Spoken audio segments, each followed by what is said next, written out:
Estamos de regreso con más de Entrevista al Grano. Es un gusto para mí darle la bienvenida al señor Roberto Argüello, parte de CEO Advisors, a quien contactamos hasta los Estados Unidos para analizar todos estos temas que afectan al Triángulo Norte de América. Bienvenido, don Roberto. Gracias, Daineda. Muchas gracias por invitarme a tu programa Al Grano. Muchísimas gracias.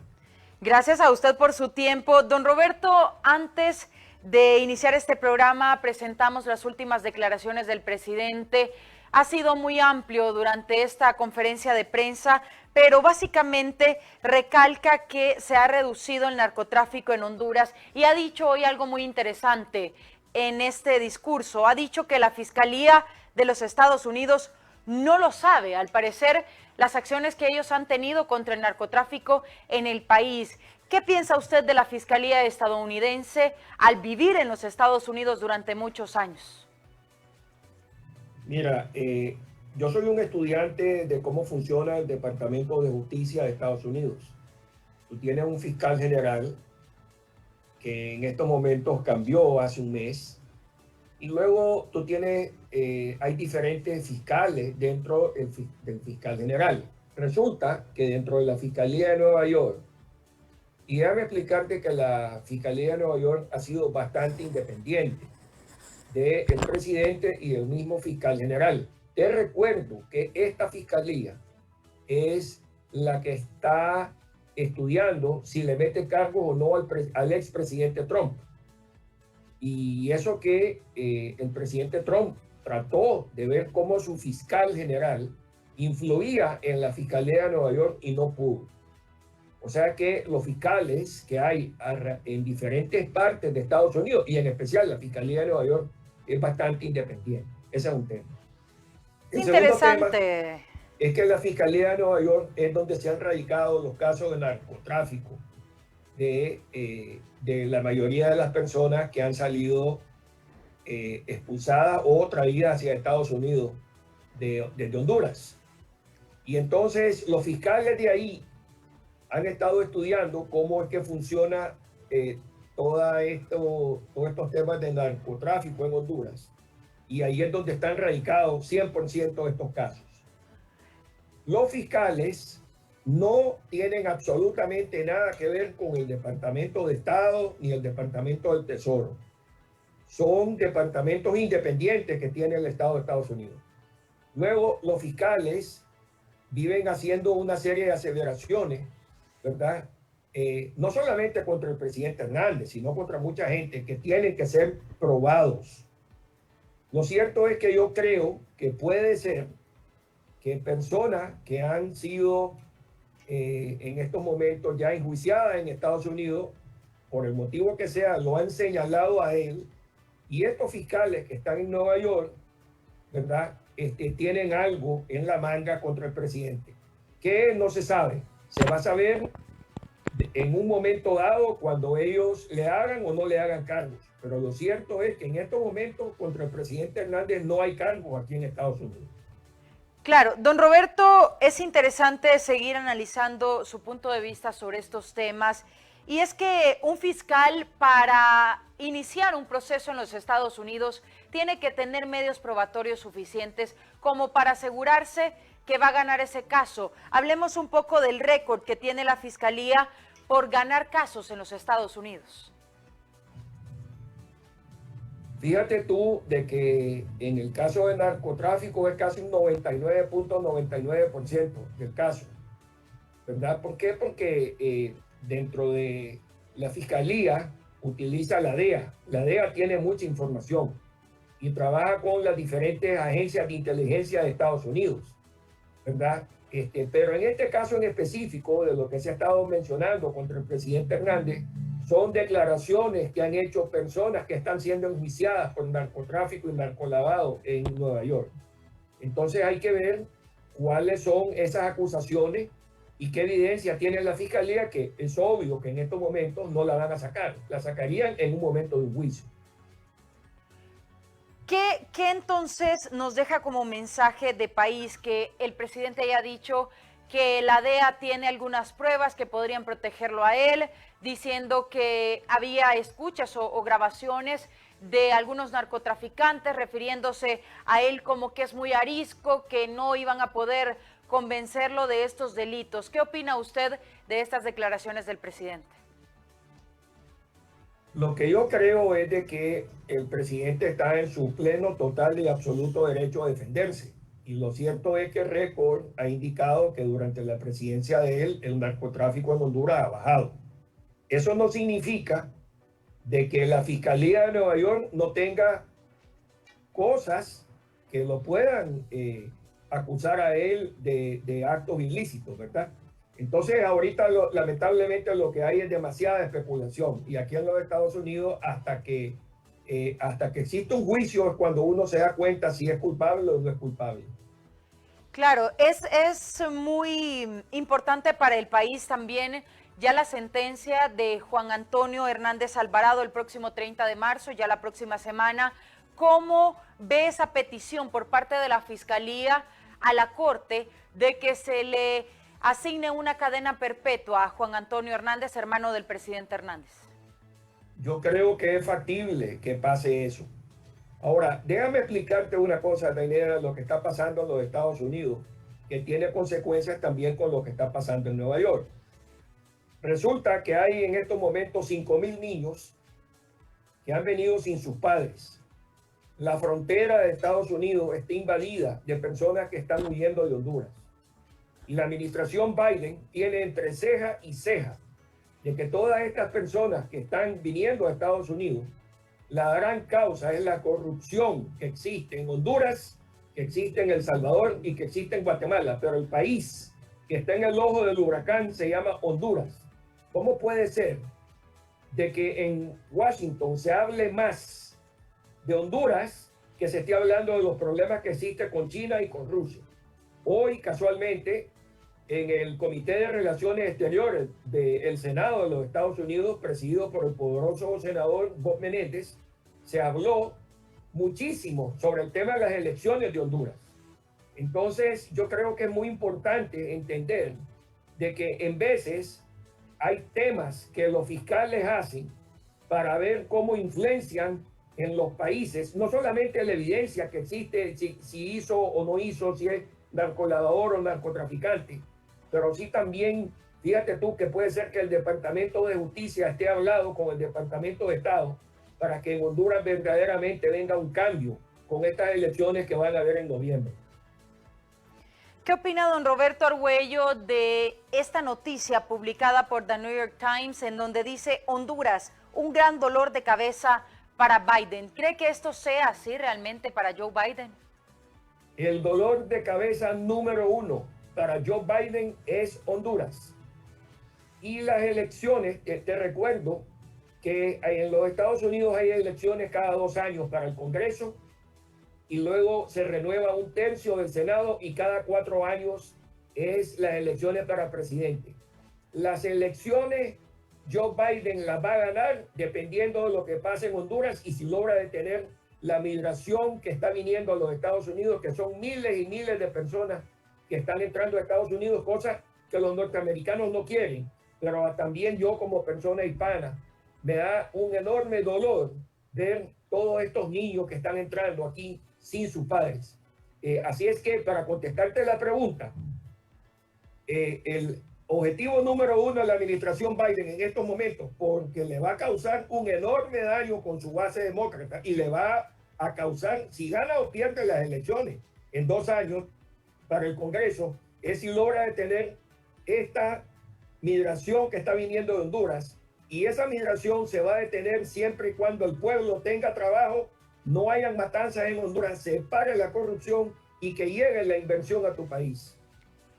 Claro, interesante punto de vista y queremos también hablar sobre la fuerza anticorrupción para el Triángulo Norte porque también parece ser una de las armas más fuertes del presidente Joe Biden para hacer frente a los problemas que enfrentamos, no solamente como país en Honduras, que aceptamos los tenemos, sino como región, como Triángulo Norte de América, El Salvador, Guatemala y Honduras. ¿Cuál sería el objetivo del presidente Joe Biden para establecer esta creación de la Fuerza de Tarea Anticorrupción para el Triángulo Norte?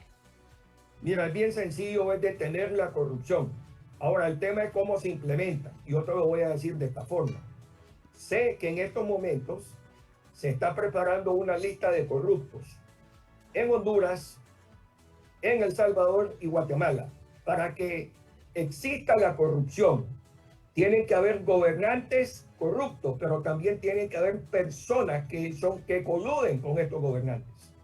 Y entonces déjame decirte que en esa lista que se está preparando van a caer numerosas personas en estos 3 países que no necesariamente son políticos, sino son personas del sector privado, inclusive de la sociedad civil, que no tienen que ver nada con el sector privado, pero aquellas personas que son señaladas de corrupción en Estados Unidos les van a quitar la visa y les van a congelar sus activos en los Estados Unidos. Y eso significa que si viene el Departamento del Tesoro y te congela tus activos, es la muerte civil que una persona puede tener, porque no vas a poder tener tarjeta de crédito, no vas a poder hacer ninguna transferencia en dólares. Don Roberto Argüello, usted es un destacado banquero en la Ciudad del Sol, en Miami, y queremos ampliar un poco sobre este tema porque aparecer en la lista Angel es un tema serio para los Estados Unidos. Ha mencionado que se retirarían las visas a los que aparezcan en este listado, pero más en específico sobre esas repercusiones económicas que puede tener para ellos. ¿Se le congelan las cuentas? Es decir, a ustedes se les da una orden de que no se les permita utilizar su dinero en las cuentas que puedan tener en los Estados Unidos, y si también se les establecen algún tipo de sanciones económicas y de cuánto podrían ser. Mira, entendamos lo que estamos hablando. El hecho que estés en la lista de un congresista no significa de que el Departamento del Tesoro te va a meter en la lista. Obviamente, si estás en la lista de un congresista o un senador, no es nada agradable ver el nombre de una persona, ¿verdad? No, ver mi nombre metido en esa lista para mí no es nada bueno. Cuando el Departamento del Tesoro te mete bajo FAC, ahí sí que es la muerte económica de una persona, porque ningún banco de Estados Unidos va a poder hacer negocios, transferencias, tener tarjeta de crédito. Es básicamente la muerte financiera de una persona. Y déjame decirte que si tú estás en Honduras, y en Honduras hay bancos hondureños que son muy buenos, ese banco hondureño te va a tener que cerrar la cuenta, porque si ese banco hondureño hace transacciones en Estados Unidos, si ese banco hondureño tiene cuentas de personas que han sido sancionadas por el Departamento de Tesoro, ese banco hondureño va a ser castigado en los Estados Unidos también y va a ser puesto en la lista. O sea que es algo bien serio. Bien serio. Ahora, en la UFAC, por ejemplo, en ese listado se mencionó en su tiempo a Yanni Rosenthal, candidato presidencial en estas elecciones para Honduras. ¿Cree que puede ocurrir lo mismo que ocurrió con Yanni para otros mencionados en esta lista Angel? Y también, si tiene repercusiones no solamente para ellos, sino también para sus familias. ¿Se retira el visado para sus familias, doctor Argüello? Mira, yo conozco de primera mano el caso de Yanni Rosenthal porque soy casualmente muy amigo de su abogado, que es un súper abogado que se llama Mike Díaz. Te recuerdo de que cuando Yanni fue acusado por las autoridades de los Estados Unidos, él se entregó a los Estados Unidos. Eso fue una gran cosa para Yanni porque le dijo casualmente a la Fiscalía de Nueva York, que es donde están los casos en contra del presidente, del hermano del presidente Hernández, le dijo, aquí estoy. Y no soy culpable, y no se declaró culpable. Al final, fíjate tú que Yanni se declaró culpable de un hecho que es hacer negocio con un narcotraficante, pero no fue acusado, o sea, él no aceptó de que era narcolavador ni narcotraficante, sino que hizo negocio con un narcotraficante narcolavador y le dieron 3 años de cárcel. Sé que lo cumplió y al haberlo cumplido, fue devuelto a Honduras, o sea que él cumplió su pena. Ahora déjame decirte, porque hay muchas personas que me han estado preguntando que si existen cargos contra Yanni en Estados Unidos. Lo cierto es que si hubieran habido cargos contra Yanni actuales, no lo hubieran dejado que se devuelva al país. Así es que Yanni es visto dentro de los Estados Unidos como una persona que cumplió su pena. Ahora, quisiera que analizáramos si habría nombres a través de esta lista Angel que podrían ser clasificados, es decir, que no se publiquen para que, por ejemplo, todo el país, Honduras, pueda darse cuenta de algunos de estos nombres. ¿Existe esta posibilidad? Definitivamente que sí, porque déjame decirte de que las personas que van a estar en la lista de OFAC se van a llevar una enorme sorpresa cuando ya salgan. Ese es un tema. El segundo tema es que puede ser que muchas de estas personas cuando viajen a Estados Unidos sean detenidas aquí en migración, inmediatamente encarceladas posiblemente el Departamento de Justicia le haga cargos. Porque es lo que pasa, y te voy a explicar por qué la justicia de Estados Unidos se involucra en esto. Cuando existe un acto de corrupción, tiene que haber un pago. Si ese pago se hizo en dólares, esos dólares tienen que ser transmitidos a través de la banca de Estados Unidos. Y eso es lo que le permite a la Fiscalía de los Estados Unidos, ¿verdad? Enjuiciar a personas que han hecho actos de corrupción fuera de Estados Unidos. Así es que toda transacción hecha en dólares es sujeto a análisis, ¿verdad? Y análisis y también a las mismas leyes de Estados Unidos, ya sea de lavado o antilavado de Estados Unidos. Ese es el tema. Si la transacción es en dólares, ahí cae todo el mundo. ¿Podría ser entonces una posibilidad de que, por ejemplo, no se publique algunos nombres en esta lista Angel y sí se realice entonces algunas acciones para distraer por parte de los Estados Unidos y que entonces esta gente decida viajar desde Honduras a ese país y sean detenidos en aeropuertos o sean detenidos por transacciones que puedan tener allá en los Estados Unidos? Para confirmarlo, porque esto podría ser una sorpresa para muchos, como lo dice usted. Mira, hay una expresión en los países de nosotros, lo que es un perro iguanero. Un perro iguanero es un perro que ve que la iguana se sube al árbol a las 8 de la mañana y a las 5:30 de la tarde, si esa iguana no baja del árbol, se congela. Y entonces el perro que hace, la iguana viene bajando, bajando, bajando y ya está medio congelada y el perro la agarra y se la lleva a su amo. O sea que el perro iguanero tiene una enorme paciencia. ¿Qué pasa? La Fiscalía de los Estados Unidos tiene una enorme paciencia. Se sientan sobre la evidencia y en el momento correcto, ¡pum!, lo sacan. Hay personas que yo conozco que hace 15 años cometieron un crimen, creen que ya se les olvidó a los americanos y de pronto vienen a los Estados Unidos y ahí los agarran. Así es que esto es eterno. Si cuando uno comete un crimen en los Estados Unidos, ese crimen, siempre la justicia de Estados Unidos va a hacer justicia. Bueno, con ese mensaje de don Roberto Argüello vamos a hacer la primera pausa comercial de este programa. Ya regresamos con más para seguir hablando del análisis de estos temas con él desde los Estados Unidos.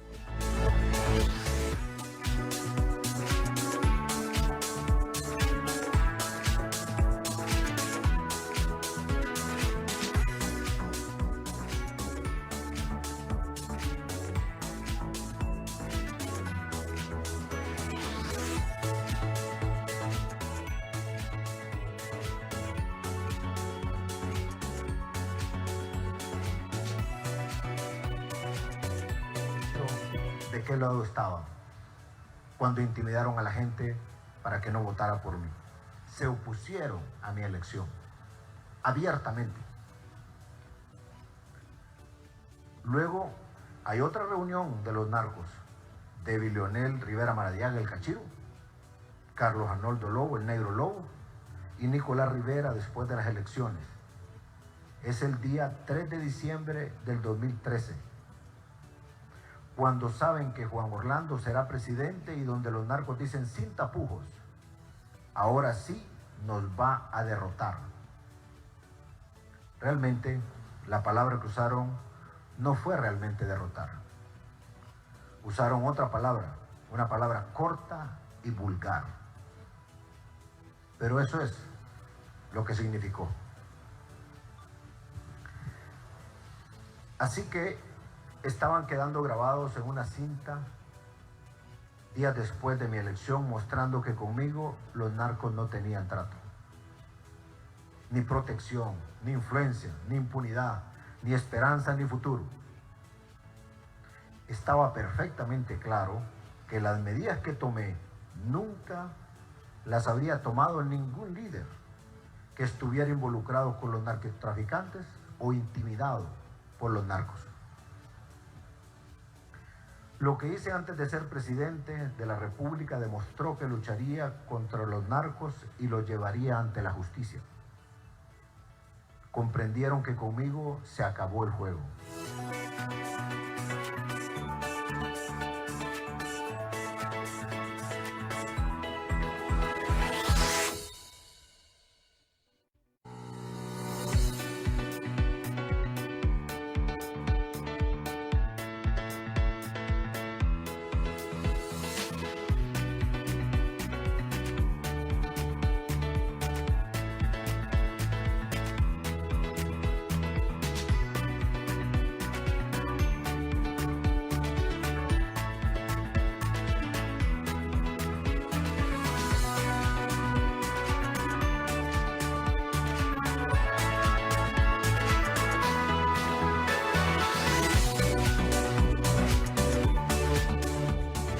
Estamos de regreso con más de Entrevista al Grano. Gracias a ustedes por estar conectados con nosotros y por dejarnos sus comentarios y preguntas también al señor Roberto Argüello, parte de CEO Advisors, banquero en Miami, que nos da su punto de vista sobre toda esta situación de la Fuerza Anticorrupción para el Triángulo Norte.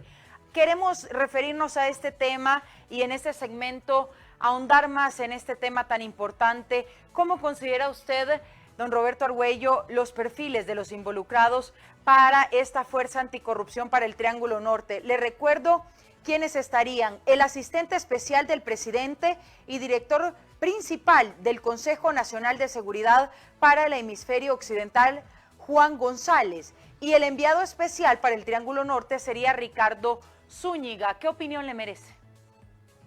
Primero que todo, Andrea, te pido disculpas porque fíjate que cuando salimos al programa no veía quién me estaba entrevistando y ahora me doy cuenta que eres tú. Así es que mil disculpas y muchas gracias por invitarme a tu programa. Te cuento, mira, en el año 1985, un miembro de las Fuerzas Armadas de Honduras, don Ricardo Zúñiga Monzón, fue asesinado. Y fue asesinado cuando él vino a los Estados Unidos a testificar ante el Congreso y Senado de Estados Unidos de lo que estaba sucediendo con la Contra y que estaba sucediendo con el ejército de Estados Unidos. Pues resulta que este Ricardo Zúñiga es el papá de este señor, Ricardo Zúñiga, que es un joven brillante de origen hondureño, que hoy es el principal asesor del Departamento de Estado y en este caso también de Juan González en la Casa Blanca con temas relacionados a el Triángulo Norte, en específico Honduras, El Salvador y Guatemala. Lo que tengo entendido es que este señor, que es un hombre joven, inteligente, brillante, que tiene la total y absoluta confianza del secretario Blinken, así como de Juan González. Vamos a hablar un poquito de Juan González. Ahí estamos viendo la foto. No solo hay gente que dice que se parece a mí cuando yo tenía esa edad, ¿verdad? Entonces me da risa. Pero este muchacho, yo le digo muchacho porque yo le digo 20 y pico de años, es un gran profesional y es uno de los diplomáticos que manejó el tema de la relación entre Barack Obama y Fidel Castro. O sea que es un hombre extremadamente experimentado en este tipo de situaciones. Juan González es una de estas personas, es de origen colombiano, también un hombre muy experimentado, que estuvo en el Consejo de Seguridad Nacional cuando Barack Obama, y nadie le puede contar ningún cuento sobre Honduras. Es más, yo recuerdo cuando la secretaria de Estado Hillary Clinton fue a Honduras y fue insultada por Mel Zelaya, él andaba ahí, ¿verdad? Así es que este muchacho, igual Juan González, es una persona que sabe exactamente lo que está sucediendo en Honduras y que nadie le va a meter ningún cuento. Entiendo entonces que son gente de mucha confianza del presidente Joe Biden. Ahora, ¿cree que a través de esta fuerza de tarea regional se busque realizar el trabajo que quedó pendiente por parte de la Comisión Internacional contra la Impunidad, CICI, en Guatemala, y también lo que quedó pendiente por parte de la MAXI en Honduras, que básicamente son lo mismo, pero ¿Cree que se continuará el trabajo de estas misiones o se iniciarán acciones en nuevos casos de corrupción para estos países? Bueno, entendamos los intereses, Andrea, que tienen estas personas. El único interés que tiene la administración Biden es detener la migración de Honduras hacia Estados Unidos. ¿Cómo lo hacen? Eso ya es otra cosa, ¿verdad? Dentro de eso se habla de que se tiene que combatir la corrupción. Y es obvio de que en un país es pobre si los gobernantes se roban los fondos que le debiera llegar a la población. Y entonces esa es la hipótesis que tiene la administración Biden y por eso es que hay un especial interés en detener la corrupción. Entonces ese es un tema. Dentro de eso, ahí viene donde están la CICIG y la MASI, donde jugaban un rol importante, pero te quiero decir que en el caso específico de Guatemala, la CICIG cayó en manos de un izquierdista colombiano que lo que llegó a hacer es política en Guatemala y no necesariamente hacer justicia. Eso es la verdad de lo que sucedió en Guatemala. En el caso de Honduras, yo te diría que la MASI nunca despegó, ¿verdad? Porque nunca pasó e hicieron las cosas que hicieron en Guatemala. Pero lo cierto es de que como la CICIG dejó un mal sabor en Washington, y específicamente los senadores republicanos, Marco Rubio, fue el que detuvo el fondeo que había contra la CICIG, porque volvemos a este personaje que se llamaba Iván Velázquez, que utilizaba la CICIG como un instrumento político. Obviamente, al caer la CICIG en desgracia en el Senado de Estados Unidos, donde el senador Rubio detuvo el fondeo, se dieron cuenta de que la MASI también podía caer. Y entonces te recuerdo que durante la administración Trump, Donald Trump lo único que quería hacer es detener la migración de tu país hacia los Estados Unidos, tapándose los ojos, permitiéndole a los gobernantes de estos tres países hacer cualquier cosa. Y entonces el Departamento de Estado y el Departamento del Tesoro no decía nada. Hoy Joe Biden es todo lo inverso a Donald Trump. Si en el pasado Donald Trump era quien llevaba la política hacia Centroamérica, hoy la lleva el secretario Blinken. Y en específico, el secretario Blinken, fíjate tú que a los 3 días de haber subido al poder, Joe Biden fue al Departamento de Estado y le dijo al mundo, quiero que todo el mundo sepa que cuando Blinken habla en nombre mío, cosa que no era así con Pompeo y Donald Trump, porque Pompeo ponía una cosa y Donald Trump mandaba un tweet, inmediatamente decía, yo no estoy de acuerdo con eso y eso no se va a hacer. Y Pompeo tenía que dar paso atrás, ¿verdad? Pero volviendo a tu caso, no solamente la corrupción es importante, pero también para que el país tenga trabajo se necesita la inversión extranjera. Y en lo que ha estado pasando en Honduras es que hay un terrorismo fiscal. Y ese terrorismo fiscal hace y obliga a muchas empresas a pagar más de lo que tienen que pagar. Y en otros casos las leyes no se cumplen, ¿verdad? Las leyes no se cumplen, entonces hay una competencia desleal entre ciertos políticos que tienen negocios que compiten con las personas que de verdad han invertido en el país, y eso hace que la inversión que antes iba a Honduras ahora se esté yendo, imagínate tú, hasta Nicaragua, manejada por Daniel Ortega, se va a El Salvador, se va a Guatemala, se va a Honduras. Y entonces tiene que haber un balance entre el tema de la corrupción, pero también la inversión. Y para que haya inversión, los inversores actuales, sean extranjeros como nacionales, tienen que estar contentos, porque el inversionista privado es el que da trabajo. Y en Honduras, vuelvo a repetirte, hay terrorismo fiscal. Y no hay seguridad jurídica para la inversión extranjera, sin duda alguna es muy difícil de atraer. Ahora, señor Roberto Argüello, ¿a quién cree que considere esta fuerza de tarea regional, por ejemplo, en Honduras, como aliados? ¿Quiénes van a apoyar esas investigaciones? ¿Será la sociedad civil, algunas organizaciones contra la corrupción, o en este caso los ministerios públicos de cada uno de los países, o no cree que se apoyen realmente en la justicia de cada uno de los países de la región? Bueno, en Honduras hay hombres y mujeres buenos en todos lados, incluyendo en el gobierno, y en las alcaldías, en el sector privado, en el tema religioso, en las uniones, en todos lados. Yo creo de que la Embajada de los Estados Unidos en Honduras tiene bien mapeado quiénes son estas personas, ¿verdad? Y hay personas que tienen un enorme respeto en Washington, como es el doctor Ramón Custodio, quien fue el comisionado de los derechos humanos y que tantas vidas salvó en Honduras. Entonces, así como el doctor Custodio, yo te pudiera decir que hay unas 20 personas que sí tienen ese conocimiento, don y entrega hacia Honduras, pero hay muchas personas de que tal vez yo no las conozco, pero sí sé que en Honduras hay muchas personas buenas, hombres y mujeres que la Embajada de los Estados Unidos conoce, y estoy seguro que la Embajada es la que va a incidir en que estas personas que van a venir de Washington se reúnan con estos individuos que son líderes, muchos de ellos callados, que mucha gente no conoce, pero que hacen el bien en tu país. Ahora, ¿considera que los Estados Unidos ha tomado a bien crear esta fuerza de tarea anticorrupción porque en nuestros países simplemente no se está haciendo lo suficiente para luchar contra este flagelo? Mira, los Estados Unidos, no creas que los Estados Unidos, yo vivo aquí en Estados Unidos, soy ciudadano americano, son buena gente.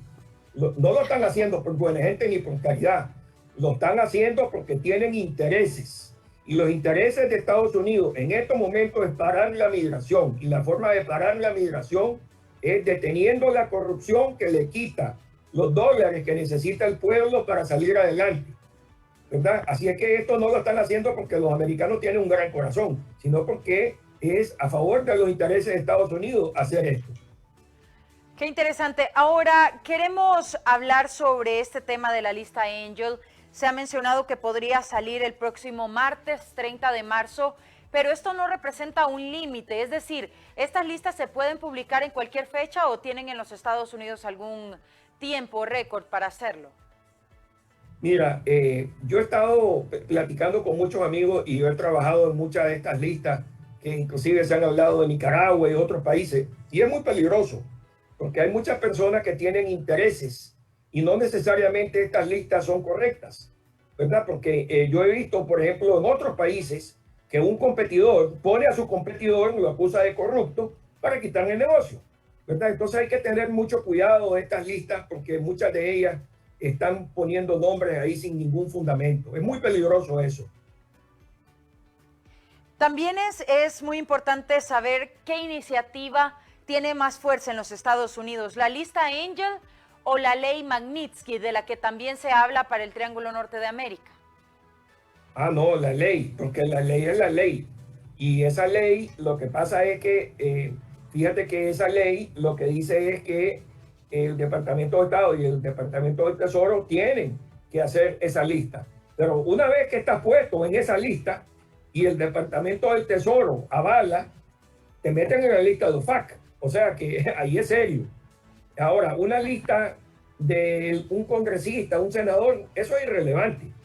Si está en la lista Magnitsky y el Departamento del Tesoro avala eso, ahí sí están eso sí es de verdad, eso sí es serio. La pregunta del millón, y ya cuando nos queda poco tiempo de esta entrevista, es si estas iniciativas por parte de los Estados Unidos lograrán realmente frenar la migración. A nosotros se nos ha anunciado que para el próximo 30 de marzo también se proyecta la salida de una nueva caravana de migrantes.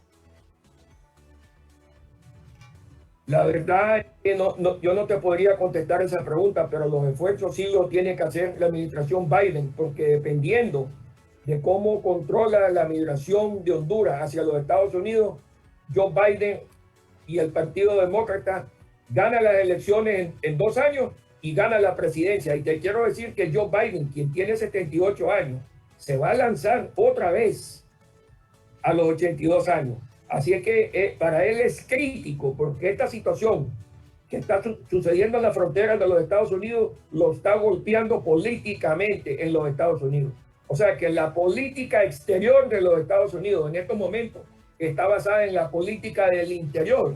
Y en el interior es que la migración que está llegando a los Estados Unidos le está causando un enorme daño a la administración Biden.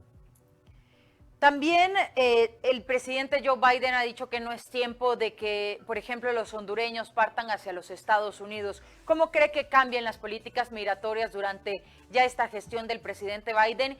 ¿Y cómo han cambiado, cómo ha visto el cambio durante estos primeros días de gestión del presidente estadounidense?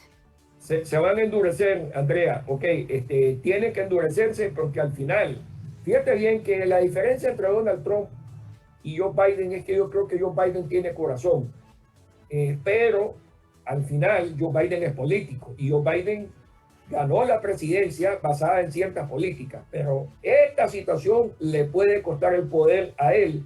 Yo no creo que él esté dispuesto a perder el poder. Quisiera también referirme a la postura de la congresista Norma Torres, quien ha mencionado en repetidas ocasiones que se va a dar un bloqueo para países como el nuestro mientras no se resuelvan las situaciones críticas de corrupción que se viven en nuestros países y también por el narcotráfico. ¿Cree que se bloquee por parte de Estados Unidos estas ayudas que llegan a nuestros países y que son tan necesarias en muchas ocasiones?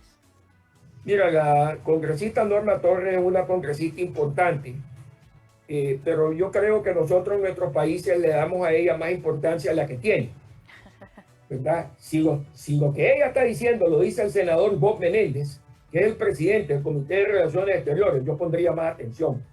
Lo que hace la congresista Norma Torres es que está enseñándole al mundo que hay situaciones en Honduras, como El Salvador y Guatemala, que no son regulares y que requieren atención.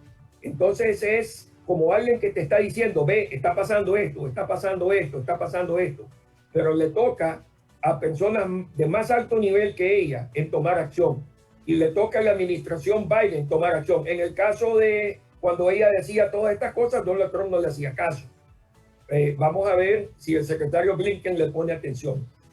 Vamos a esperar entonces. ¿Qué podríamos proyectar para Honduras para los próximos días ante todos estos señalamientos? En el caso específico de Giovanni Fuentes Ramírez, ya declarado culpable por narcotráfico en esa corte del Distrito Sur de Nueva York. Y para la gente que recién se conectó con nosotros, ¿qué conclusión le dejaría lo que pueda ocurrir en esa corte?